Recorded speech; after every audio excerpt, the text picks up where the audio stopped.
Hi friends, నేను మీ doctor జంగం Vishwanath, psychology మరియు pi ఫ్యాకల్టీని, అంతేకాక మీకు ఇష్టమైన శ్రీ విద్యా పబ్లికేషన్ పుస్తక రచయితని. మీకు తెలుసు, ఈరోజు మన అభ్యర్థులందరూ కూడా ఎస్జిటి పరీక్షను రాయబోతున్నారు. వారందరిపైన చాలా హోప్స్ ఉన్నాయి.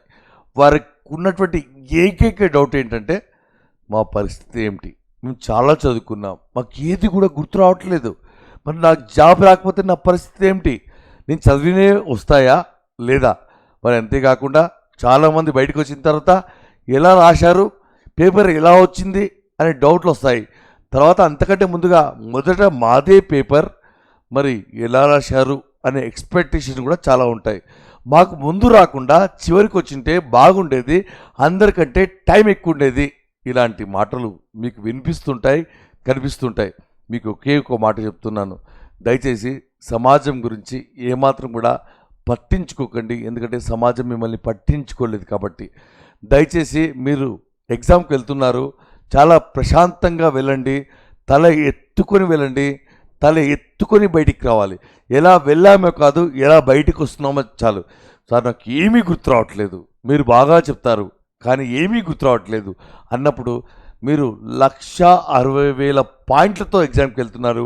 కానీ ఎగ్జామ్లో మీకు తెలుసు 160 ప్రశ్నలు వస్తాయి. ఆ ప్రశ్నలు చూడగానే ఖచ్చితంగా మిగతావన్నీ ఏవి కూడా గుర్తురావు. కేవలం ఎగ్జామ్లో కనిపించినవి మాత్రమే గుర్తుకొస్తాయి. 100% మీరు గుర్తుపడతారు, గుర్తు పెడతారు. నాకు మీ పైన పూర్తి విశ్వాసం నాకుంది. కాకపోతే మీకు ఉండాల్సింది ఈ టైంలో ధైర్యం. మెదడులో ఏ విత్తనం వేస్తే ఆ చెట్టు మాత్రమే వస్తుంది. మీకు తెలుసు, ఒక చెట్టుతో 1,00,000 అగ్గిపుల్లను తయారు చేయొచ్చు, కానీ ఒక్క అగ్గిపుల్లతో 1,00,000 చెట్లను నాశనం చేయొచ్చు. కాబట్టి మీరు తీసుకోవాల్సిన జాగ్రత్తలు ఏంటంటే, ఎవరి గురించి, సమాజం గురించి ఎట్టి పరిస్థితుల్లో కూడా ఆలోచించకండి. మీరు చదివినవే వస్తాయి, మరి తెలియని వస్తే ఏం చేయాలి సార్ అన్నప్పుడు ఒకటే ఒక మార్గం. తెలియని వచ్చినప్పుడు ఎట్టి పరిస్థితుల్లో కూడా వాటిని టచ్ చేసే ప్రయత్నం చేయకండి. ఎందుకంటే తెలిసినవే మనం పోగొట్టుకుంటాం.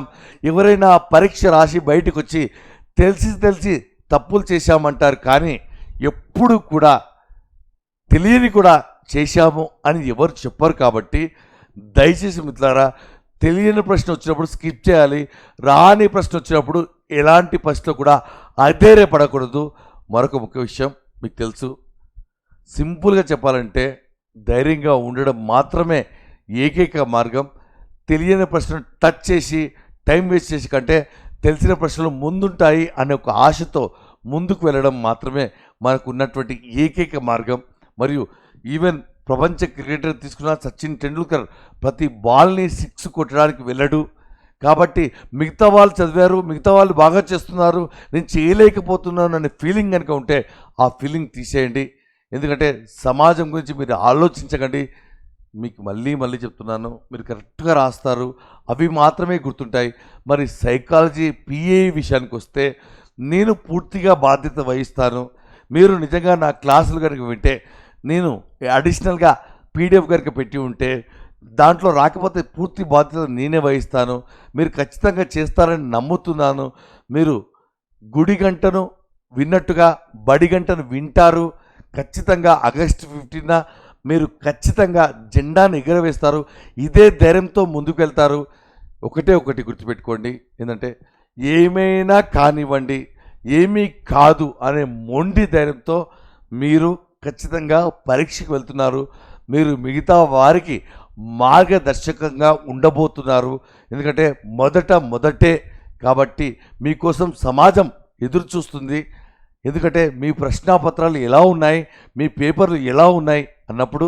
కాకపోతే ఒక అంశం, ప్రశ్నను జాగ్రత్తగా చదవండి.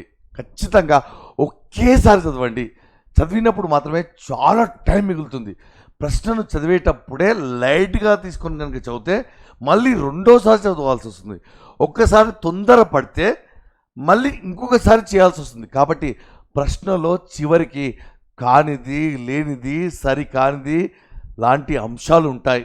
కాబట్టి తెలిసిన వాటిని పోగొట్టుకోకుండా చేతిలో ఉన్నదాన్ని వదిలిపెట్టి గాలిలో ఉన్నదాన్ని మనం పట్టుకుంటే మొదటికి మోసం వస్తుంది. కాబట్టి అంతకంటే మీకు కావాల్సింది భయం ఉండొచ్చు కాక, బాధ్యత ఉండాలి కానీ భయం ఉండకూడదు, ఒత్తిడి ఉండాలి కానీ ఓర్పు ఉండాలి, సహనం ఉండాలి కానీ సహనం చేదుగా ఉన్న ఫలితం మాత్రం చాలా తీయగా ఉంటుంది. మీరు ధైర్యంగా వెళ్ళబోతున్నారు, తల ఎత్తుకొని వెళ్తారు, తల ఎత్తుకొని బయటికి వస్తారు. మనకు స్టార్టింగ్ కాదు, చాలా ఎండింగ్ అనేటువంటిది ఇంపార్టెంట్. కాబట్టి మిత్రులారా, మీరు దయచేసి ప్రశాంతంగా ఉండండి, ఏమైనా కానీ అని మొండి ధైర్యంతో ఉండండి. మీరు చేసేది ఏమీ లేదు, కాకపోతే ప్రిపరేషన్ వేరే, ప్రజెంటేషన్ వేరే. ఆ 2:30 గంటల 3 గంటల ఆటను చాలా తీక్షణంగా ఆడండి, పర్ఫెక్ట్గా ఆడండి, మైండ్ పనిచేసేటట్టు ఆడండి. టెక్నికల్గా చాలా ఇబ్బంది పడకండి, చాలా ధైర్యంగా ఉండండి, కాన్ఫిడెన్స్తో ఉండండి. ఏమైనా కానీ ఏమీ కాదు, ఏమైనా సరే చూసుకుందాం అనే మొండి ధైర్యంతో ఉన్నప్పుడు మాత్రమే. ఎందుకంటే ధైర్యం గాలిపటం లాంటిది, ఎంత ఎదురుగాలి వస్తే అంత పైకి ఎగురుతుంది, ఎంత భయపడితే అంత కిందికి వస్తుంది.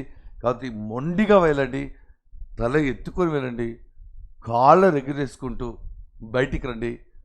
నష్టం లేదు. మీరు చేసేది చాలా చేశారు, మీరు భయపడేది చాలా భయపడారు, మీరు ఆలోచించేది చాలా ఆలోచించారు. కానీ ఇప్పుడు ఆలోచించాల్సిన సమయం ఏర్పడింది. కాబట్టి టెన్షన్ వద్దు, స్ట్రెస్ వద్దు.